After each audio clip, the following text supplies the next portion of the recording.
I think we've had that cannot be gainsaid. Yeah.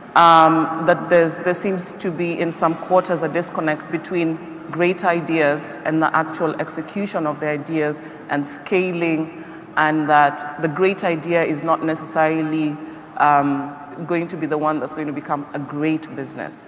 So how do we make that connection? Okay. So it's kind of two different questions. So let me address the first one, the key takeaways. I think personally the biggest key takeaway has been that the folks we've been supporting, the folks, if it comes from the community itself, they're really good at executing. They know what the community needs, rather than picking up a because they want to help the government to build solutions together with entrepreneurs that help the government with the service delivery. Right. And number of government agencies. So there's the successful structure. There's a lesson from being an entrepreneur, how it can be. But we have a very strong policy team. We have people who look at the best practices, benchmark in terms of how innovation systems, how innovation policies should be built. So I think the best approach is that you combine people with policy experience, people with private sector entrepreneurship experience like myself and some of my colleagues at InfoDev, and we work to government authorities. I think every single country is different, and I'm being very blown away this compared to some of the other ecosystems, for example in Asia, especially some of the smaller markets, or in the Caribbean. I think you guys are doing a good job, and I wish I could say that we put a little drop in the game, move that, but on Twitter, like I just kept liking their posts till they decided to invest. And the bottom line was basically shutting up once you have told them this is what it is, listening and getting that feedback. For us, our journey was, first of all, we were asking for way too much. My charge to entrepreneurs today would be go as lean as you possibly can. Get into the market first. So work on your business model. It's very wonderful to say I need $100,000 a month for advertising and marketing and everything else. But you need to understand that the first step is prove your business model works. So get some kind of a prototype into the marketplace, make sure that it works. So that was kind of the first thing we started learning. It's like, oh, your numbers, you guys are a little bit deluded about your numbers. We had to kind of work and crunch it back. But it was taking that feedback that really, really helped us get to the place where we actually listen. So, in all honesty, from where we started, we asked for a lot less. And we realized that as an entrepreneur, you ask for a lot of money, be willing to give up your company.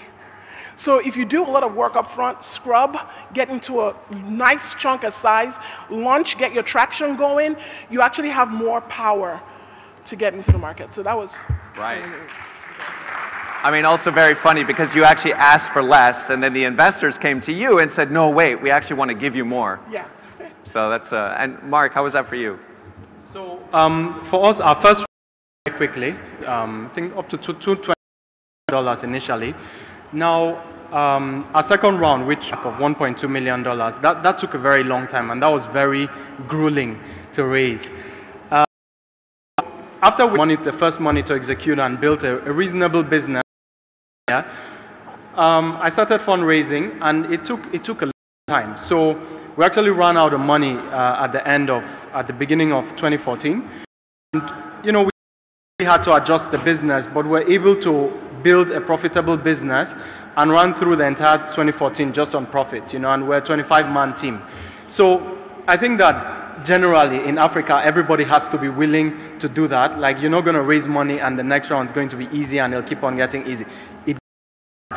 That actually got commitments to raise the capital. The process, the business process also took incredibly long and was incredibly hard.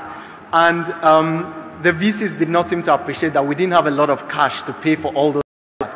So I had to do a crash course on legal, of legalese and do all those things myself. And basically, just the fact that a lot of people had not done those kind of investments before meant that there was a lot of learning on all sides. And even the lawyers from South Africa, for example, They had to learn a lot about the Nigerian market and so on. And going through that, it took, you know, like many, many months. And when you're going through such a process, your company is always at risk because you are fundraising during and at the same time trying to make enough money to pay salaries. You know, because if you ever stop that, then at the end, when they're about to sign, they'll be like, hey, you know what? Like, you have no employee left. It's just you. Like, we're not going to do this anymore. But yeah, like, we were able to go through that, and it actually succeeded in the end. Well, you know, we've, in the last 2 days, launched 30 pretty amazing companies here on the stage again. And I'm absolutely certain that a lot of them will be standing in your shoes one year from now. But you know, if we were going to try and make their lives a little bit easier, a little bit more, what are some of the learnings, or what are some of the tips or tricks that you have, you know, sort of gained over your experience, and what could you possibly share with these upcoming, this upcoming class of entrepreneurs who are setting out? So one of the things I would say is, number one is diligence very, very well. Your unique selling point is, because that's what you are going to, that's your ticket. And it will come up when you're talking to investors. That's one thing I'll say, it will come up. How well you know. Thank you. Thank you. My name is Uyi Stewart. I am the Chief Scientist of IBM Research Africa. So you may ask yourself, what does a company like IBM stand to gain or do here? Let me just take 2 minutes to explain what has happened, the big change that has happened at IBM. We used to be a computer company. However, we've sold our computer business to Lenovo. This is what we've changed our strategy and our business. This is what we now push what we are smarter part. Now, this change is not trivial.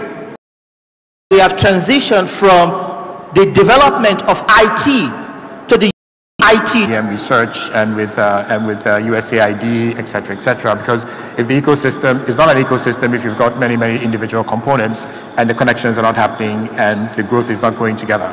So I don't know if that's, you know, because you have like a minute to basically just talk about that and say absolutely. I was going to say that. So the answer to the second question is easier. Yeah. Yes, you're right. Oh, great. So I'm already working with USAID. But let's take the first one, and I can spend 30 seconds on that. Okay. Right? And I've heard it repeatedly since yesterday. This idea of scalability, right? So we tell the entrepreneurs, you've got to think scale. But we assume that it's easy and trivial to scale. Let us step back and look at the continent of Africa. You've got to have at least a four-pronged approach before you can have an integrated platform. And this goes along geographic lines. West Africa is unique. East Africa is unique. South Africa is unique. North Africa. You need cohesiveness on this regional level, create these sub-hubs of platform, and then unite all. That's Thank you. I think on the second, ICANN actually is quite open because ICANN's remit is quite, you know, very well focused. It's about coordinating what we call the critical resources of the internet, meaning the servers and then the domain name and the rest. So I do believe everyone uses this platform, if they don't know about it, right? So definitely we are really up to a partnership. And by the way, we do have our global meetings, and then all the business is there, the governments are there. So there is no point to that. Reflect on this Demo Africa, because I mean I came here for a few reasons, and also I think Harry wanted me also to kind of say what is my feedback, you know, because I really spent 2 days which are very fantastic. I've seen things, you know, happening. 2 or 3 weeks ago, I was in an African ministerial meeting, ICT ministerial meeting in Addis Ababa. Right. We spoke, you know, big policies. I mean, they were there, but here I'm seeing concrete things. Things that are actually, meaning the takeaways is simple. Community matters. Meaning, it's not about transforming the whole globe or 1 billion people. It's a community. It's about solving local issues with local solutions. That's something which I really believe in it. So definitely, I really think that definitely